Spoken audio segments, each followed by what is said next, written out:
말씀은 누가복음 9장 57절에서 62절 말씀입니다. 우리 제목을 한번 따라해 보겠습니다. 예수님을 따르려면. 아멘. 오늘날 교회에 다니는 사람들을 일컬어 그리스도인이라 말합니다.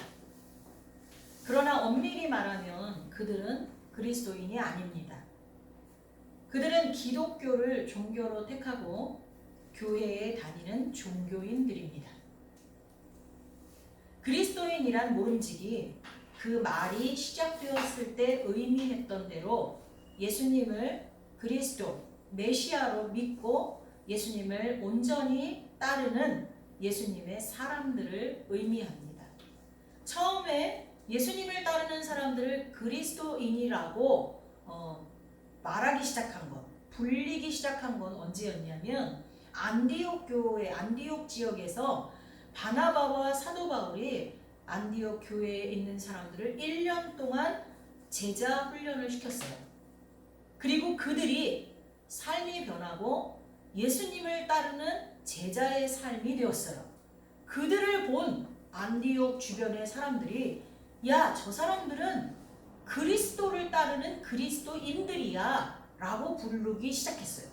그때부터 그리스도인이라는 단어가 나오기 시작했습니다. 그리스도인은 무슨 얘기예요? 메시아, 구세주라는 뜻입니다. 그러니까 즉 예수님을 구세주로 믿고 예수님을 따르는 사람들을 그리스도인이라고 합니다. 여러분은 그리스도인이십니까? 아니, 다시 묻겠습니다. 여러분에게 예수님은 어떤 분이십니까? 예수님은 누구세요, 여러분에게?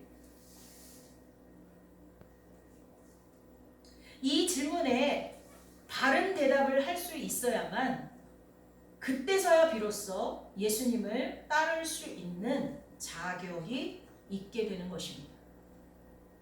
바른 대답이라 함은 예수님이 제자들에게 물으셨어요.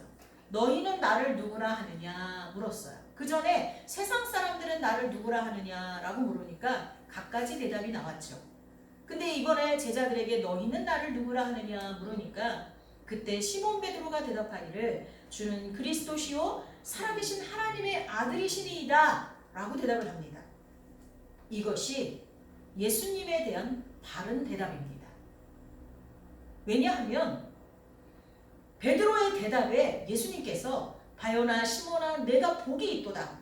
이를 내게 알게 한 이는 혈육이 아니요 하늘에 계신 내 아버지이시니라. 또 내가 내게 이르노니 너는 베드로라. 반석이란 뜻이죠. 내가 이 반석 위에 내 교회를 세우리니 음부의 권세가 이기지 못하리라. 내가 천국 열쇠를 내게 주리니 내가 땅에서 무엇이든지 매면 하늘에서도 메을 것이요 내가 땅에서 무엇이든지 풀면 하늘에서도 풀리리라 라고 말씀하시면서 베드로를 칭찬하고 축복하셨기 때문입니다. 그래서 베드로의 대답이 예수님에 대한 가장 올바른 대답이라고 할 수 있습니다. 우리는 베드로와 같이 예수님이 어떤 분인지, 특히 나 자신에게 어떤 분인지 정확하게 대답할 수 있어야 합니다. 그래야 그때부터 예수님을 따르는 제자의 첫걸음을 뗄 수 있는 것입니다. 박혜자 성도님 이야기를 잠깐 하겠습니다. 제가 일주일에 한두 번씩 하루 이틀씩 이제 화성에 내려갑니다. 그래서 어머니한테 잊지 말고 기억해야 될 것을 항상 주지시킵니다. 어머니 여기 살고 계신 데가 어디죠? 어머니 자녀가 몇 명이에요? 자녀들 이름을 첫째부터 대볼까요? 막 이렇게 하다가 어느 날은 우리 어머님이 예수님을 잊으셨을까? 기억하실까? 궁금한 거예요. 어머니 예수님이 누구예요? 하니까 하나님이지? 하고 딱 대답을 하시는 거예요. 저 순간 너무 깜짝 놀랐어요. 그래서 다음날 제가 또 물어봤어요. 이번에는 어머니 종교가 뭐예요? 라고 물어봤어요. 나 불교. 그러시는 거예요. 아니죠. 어머님이 그동안 어디 다니시면서 기도하셨어요? 그랬더니 가만히 있다가 교회 그러시는 거예요. 그러면 교회는 누구를 믿는 사람들이 다니는 거예요? 그랬더니 하나님 딱 그러시는 거예요. 다시 물어볼게요. 예수님이 누구죠? 그거에는 변함없이 아주 빠르게 하나님 하고 대답을 하시는 거예요. 저희 어머니는 80년 가까이 주님 없는 삶을 사셨습니다. 예수님이라는 소리, 하나님이라는 소리 들어봤지만 그분의 삶과는 상관없는 분이었습니다.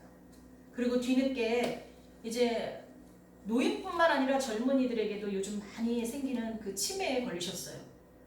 그런데도 불구하고 7년 가까이 한 주도 빠짐없이 성실함으로 교회에 나오셔서 예배를 드리니까 하나님이 누군지를 알게 된 거예요.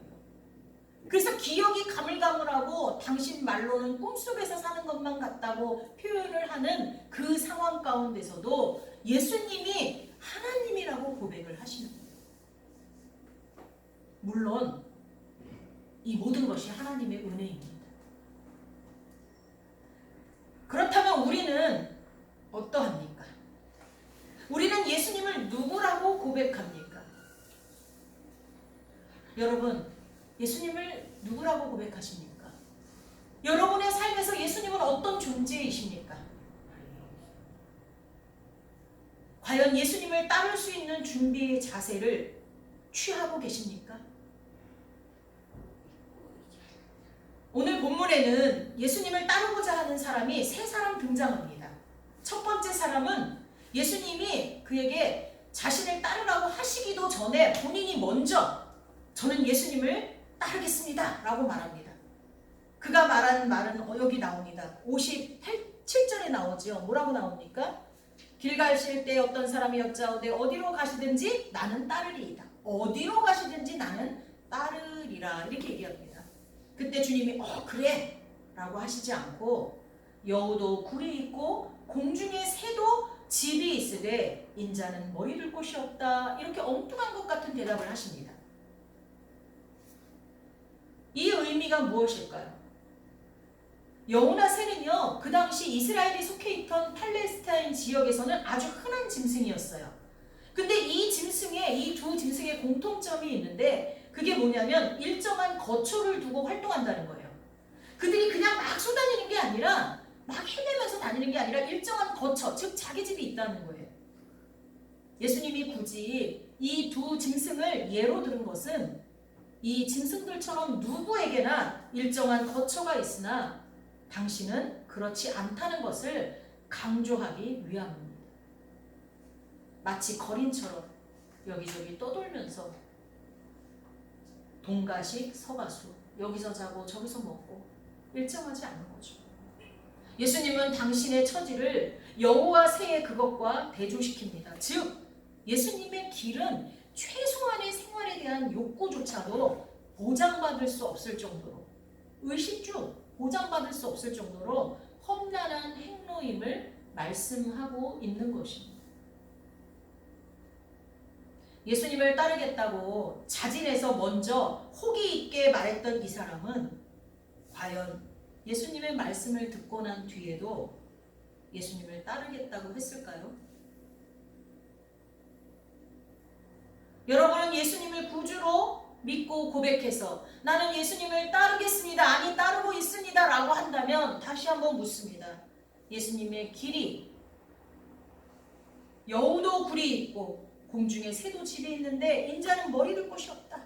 나는 동가식 서가숙해야 된다. 이렇게 말씀하실 때 그래도 주님을 따르겠습니다 라고 대답하시겠습니까? 미국 최초의 해외 선교사였던 미국에서 최초로 다른 나라로 선교사로 갔던 아도니람 저드슨과 그의 아내 앤 저드슨이라는 사람이 있습니다. 그들은 미국 최초로 해외 선교사로 미얀마로 갑니다.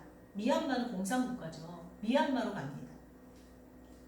그곳에 가서 얼마 안 돼 남편인 아도니람 허드슨이 옥에 갇혀요.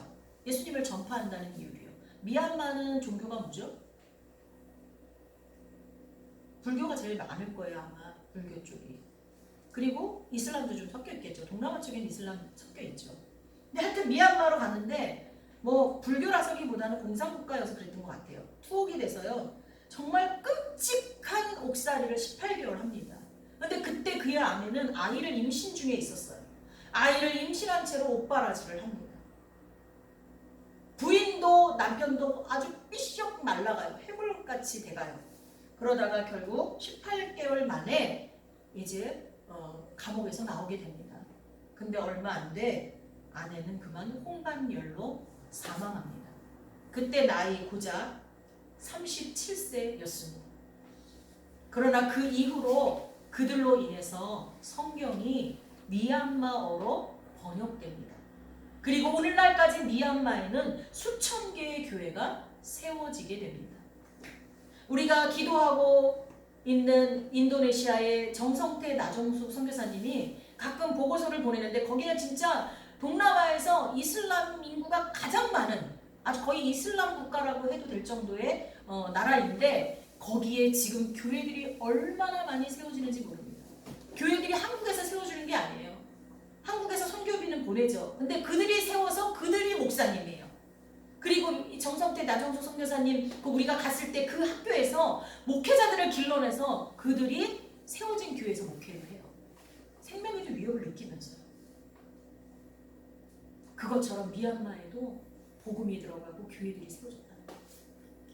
이 허드슨 부부로 인해서 말입니다. 그들은 가서 얼마 되지 않아 감옥에 갇히고 죽었지만 이런 놀라운 일이 벌어진다는 것입니다. 이 모든 것이 내 길이 고난의 길이라고 해도 어디든지 따라오겠느냐? 라고 되물어 보신 예수님의 말씀에 응답하며 달려간 사람들의 영광의 흔적인 것입니다. 마치 예수님이 하나님이시면서 우리를 죄에서 살리기 위해 하나님과 동등됨을 취하지 아니하시고 종의 형체인 인간으로 오셔서 아무 죄도 없으신 당신이 우리의 죄를 다 짊어지고 십자가에서 대신 죽기까지 하시고 그 결과 우리를 구원하시는 물론이거니와 모든 이름 위에 뛰어난 이름이 되시고 영광의 자리에 앉으신 것처럼 말입니다. 십자가는 고통이고 고난의 길이지만 그 결과는 영광의 자리입니다. 그 다음 예수님은 옆에 있던 다른 사람에게 나를 따르라고 먼저 말씀하십니다. 그때 그는 나로 먼저 가서 내 아버지를 장사하게 허락하옵소서, 즉 장례식에 가서 아버지를 장례하고 오게 해달라라고 말한 거죠. 그러자 예수님은 그래 그렇게 해 라고 한 것이 아니라 죽은 자들로 자기의 죽은 자들을 장사하게 하고 너는 가서 하나님의 나라를 전파하라고 말씀하십니다. 이 의미가 무엇일까요? 나를 따르라는 예수님의 말씀에 죽은 아버지를 먼저 장사하게 허락해 달라는 것은 합당한 요구입니다. 지금도 부모의 장례식은요, 어떤 경우를 막론하고 자녀가 참석해서 엄숙히 수행해야 할 가장 큰 예식입니다. 특히나 그 당시 이스라엘에서 죽은 자에 대한 장례식은 다른 어떤 사회적 관습보다 고귀한 의무로 정해져 있습니다. 그래서 모든 일에 우선했습니다. 가장 중요한 일이었어요. 그러나 이 청년은 예수님을 따르지 않을 핑계로 이 말을 한 듯합니다. 여러분, 예수님은 그 시대의 문화와 전통을 파괴하시는 분이 아닙니다. 질서를 파괴하시는 분은 더더욱 아니십니다. 예수님이 무너뜨리신 것은 위선이고 거짓입니다. 예수님이 무너뜨린 것은 우상숭배입니다. 욕심과 욕망에 의해서 망가져버린 무관심과 불의와 불법입니다. 여러분 정확하게 아셔야 돼요.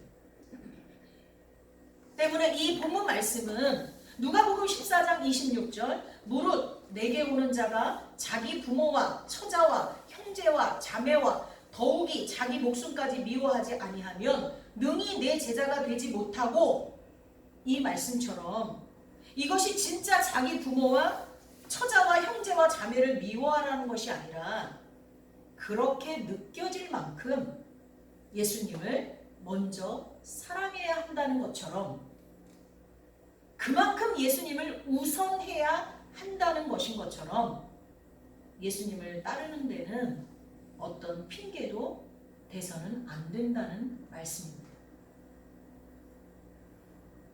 처음 사람처럼 자진해서 자기가 먼저 예수님을 따르겠다고 말한 처음 사람처럼 예수님을 따르는 것을 너무 쉽게 생각하고 맹목적인 열정으로 덤벼서도 안 되지만 이 사람처럼 미온적인 모습을 보인다면 결국 계시록에 나오는 라오디게아 교회처럼 뜨겁지도 차지도 않아서 하나님이 토해버리는 사람이 될 것입니다. 지금 이 시대는 하나님이 찾으시는 믿음을 갖기 힘든 시대임이 분명합니다.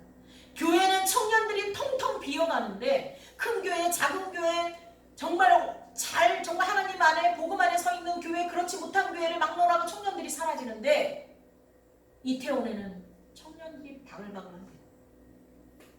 이단 교회는 청년들이 바글바글합니다. 분명히 이 시대는 믿음을 볼 수 없는 시대입니다. 이런 때일수록 하나님이 부르시면 사무엘처럼 제가 여기 있나이다 하고 바로 대답할 수 있는 사람이 되어야 할 것입니다. 그래서인지 예수님은 단호하게 죽은 자들로 자기 죽은 자들을 장사하게 하고 너는 가서 하나님의 나라를 전파하라 이렇게 말씀하세요. 여기서 죽은 자들은 영적으로 죽은 자들을 이야기하고 있습니다. 곧 예수 그리스도를 믿지 않는 자들을 뜻합니다. 그리고 자기의 죽은 자는 육체적으로 죽은 자를 가리킵니다.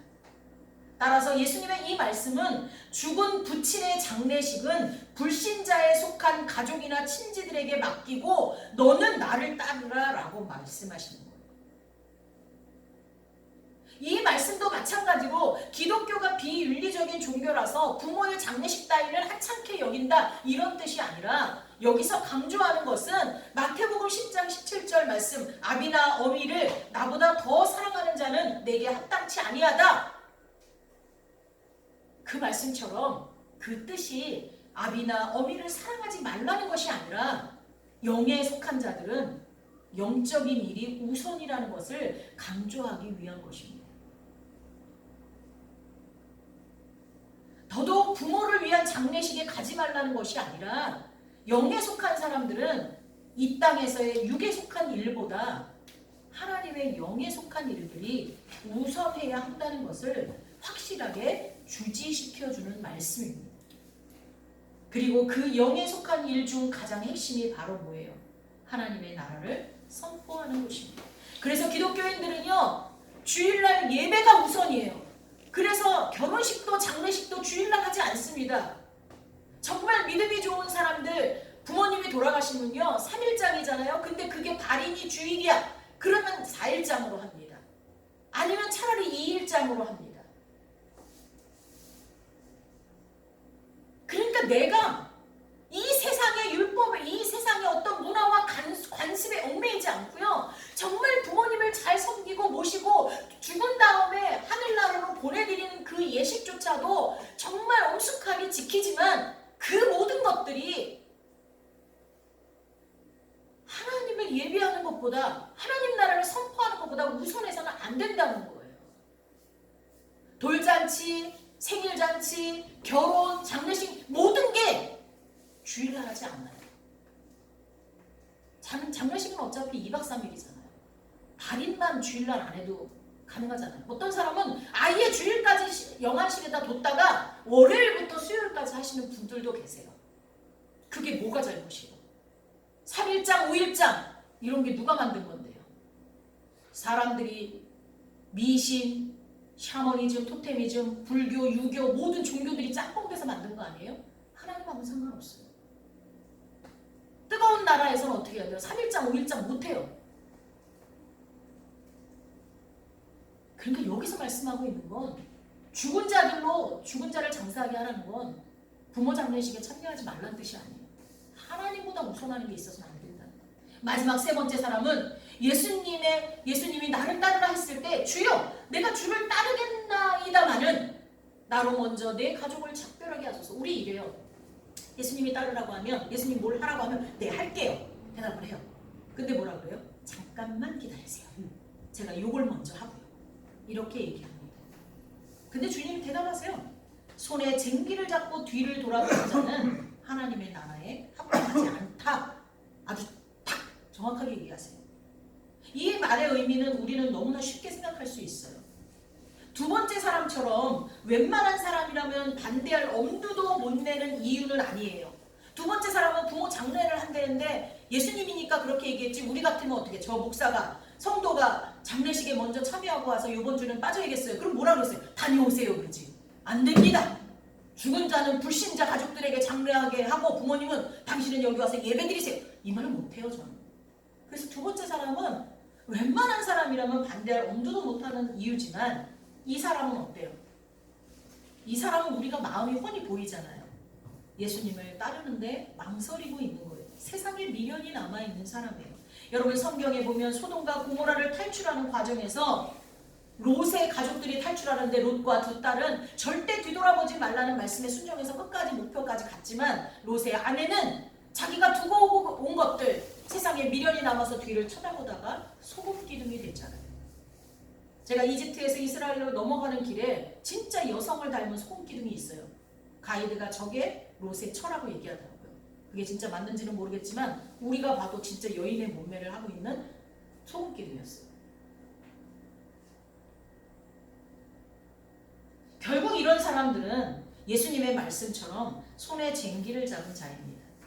마음이 둘로 나뉘어져서 한쪽 마음은 예수님께로, 다른 쪽 마음은 세상으로. 그러나 주님은 분명하게 말씀하십니다. 한 사람이 두 주인을 섬길 수 없다. 말씀을 정리합니다. 예수님을 따르는 사람은 예수님이 하나님인 것과 우리를 구원하신 메시아, 즉 그리스도이심을 믿고 고백하는 것에서부터 시작된다는 것을 알아야 합니다. 이 고백이 확실한 자기의 고백이 되어지지 않는 사람은 예수님을 따르는 첫걸음도 뗄 수 없습니다. 베드로처럼 주는 그리스도시요 살아계신 하나님의 아들이시라고 고백하고 그분을 자신의 주인으로 영접한 사람 중에서 세상의 미련을 버리고 정말 예수님이 말씀하신 것처럼 예수님을 믿고 따른다는 이유로 온갖 고난과 멸시가 내 앞에 놓인다 해도 끝까지 따라가는 사람이 진정한 예수님의 제자요 그리스도인이라 불릴 수 있는 사람인 것입니다. 여러분, 다시 묻겠습니다. 여러분은 그리스도인이십니까? 정말 다행인 것은 한 사람도 가보지 못한 미지의 세계를 우리가 가는 것이 아니라는 것입니다. 우리보다 먼저 예수님께서 그 길을 가셨고 우리는 예수님 뒤만 밟아가면 됩니다. 아무리 험난한 길이라도, 아무리 눈이 덮여 그 밑에 무엇이 있는지 모른다 해도 먼저 예수님이 발자국을 내신 그 길을 우리가 똑같이 밟아간다면 예수님이 영광을 받으신 것처럼 우리도 하늘 보좌에 올라 예수님 우편에 앉아 정말 하나님이 다스리는 그곳에서 영원히 살 줄 믿습니다. 기도하겠습니다. 하나님, 감사합니다. 오늘 말씀을 통해서 예수님을 따른다는 게 어떤 것인지 알게 해주셔서 너무나 감사합니다. 베드로처럼 예수님이 나를 구원하신 메시아 그리스도임을 먼저 고백하게 하여 주옵소서. 그 고백이 다른 사람의 고백이 아니라 나의 고백이 되게 하여 주옵소서. 그리고 주님께서 어디로 우리를 부르시든 그곳으로 달려갈 수 있는 믿음의 사람들이 되게 하여 주옵소서. 예수님의 이름으로 기도하옵나이다. 아멘.